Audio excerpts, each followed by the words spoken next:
on Sunday,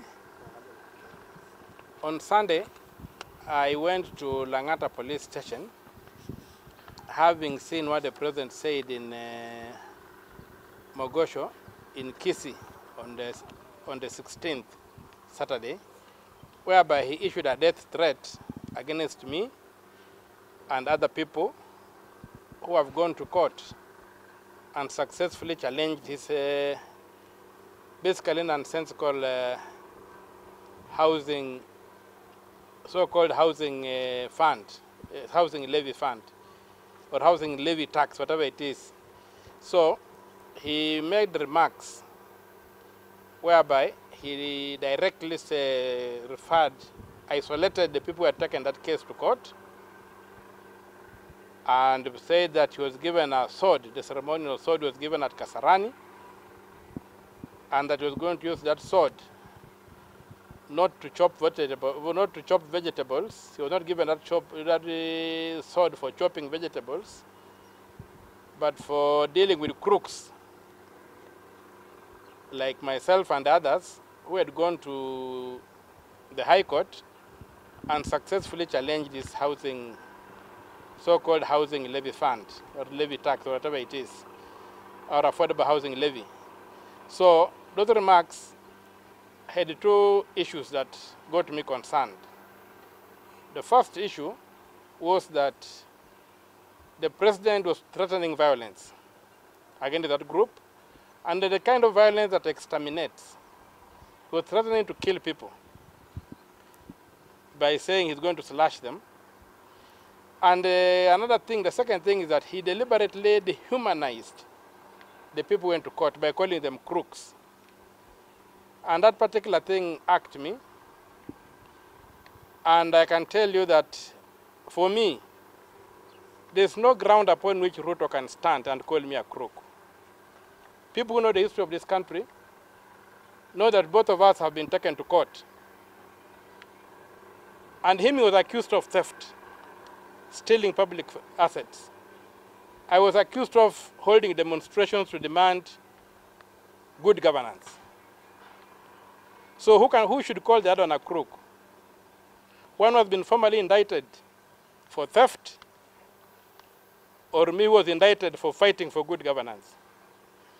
But more than that, the whole purpose of what the president said, and if you look at everything where people are murdered and killed, the first step is to dehumanize them. Call them cockroaches, call them whatever. In this particular case, the president referred to me and my group as crooks, wakora, whom is going to slash. So already they have dehumanized us, and so eliminating us will not be eliminating human beings. He will be eliminating wakora. So concerned about my own life, that the president issued that death threat and already dehumanized me, and because I live under the jurisdiction of Langata police station, on Sunday I went to Langata police station, making an attempt to report this matter, to get an OB. I was kept there for more than 6 hours, being taken around. Eventually, one of the junior officers came and said, "My brother, the discussion I've picked is that they are not going to record your statement. And what I would advise you to do is to go to the crime scene where the crime was committed. That's in Kisii. Go to Kisii in Mosocho and make a report in Mosocho. I'm sure those policemen will not be able to refuse. Because here, when they refuse, they might even argue that the question of jurisdiction, although it happened on national TV for you, they might argue that the question of jurisdiction does not allow them to be the first point of complaint. So taking that advice, I tried to get a flight yesterday to Kisumu or to Homa Bay. All the flights were booked until after next week. I could not get a flight. So, but given the concern I have about my own safety and the safety of the other people whom the president referred to as crooks, whom he is going to slash, the people who had gone to court and gotten orders against his housing levy fund, which the court declared to be unconstitutional. I decided to drive to Kisii, and I drove overnight, go to Mosocho at around 4 o'clock this morning. I went to the police station. I found officers there who handled me very well. They even recorded my complaint in an OB, and the OB is here for those who can see. It's an OB number 03/19/12/2023. It's OB number 3 of today, recorded at Mosocho police station. So after I recorded the OB, they told me that given my current status in society as a senator, they could not record a statement from me at that police station. I needed to be recorded by the senior police officers. So they referred me, they called the OCPD, and they called the DCIO, and told me to come to this other police station. It's called, Nyanchwa police station. So when I got to Nyanchwa police station, I was well received by the junior officers as we waited for the bosses to come. So first of all, the first person who came was the OCPD. He greeted me and asked me to get into his office. He's called Mr. Kazungu Charo, the OCPD. And he did something very strange. He began raising an issue with my phone. He just claimed that I was recording him. So I told him, I'm not recording you for heaven's sake. I'm not an idiot. I don't record people. So I said, okay, to make you comfortable, let me hand over my phone. So I handed over my phone to one of the people I had come with, my security detail, and they took it out.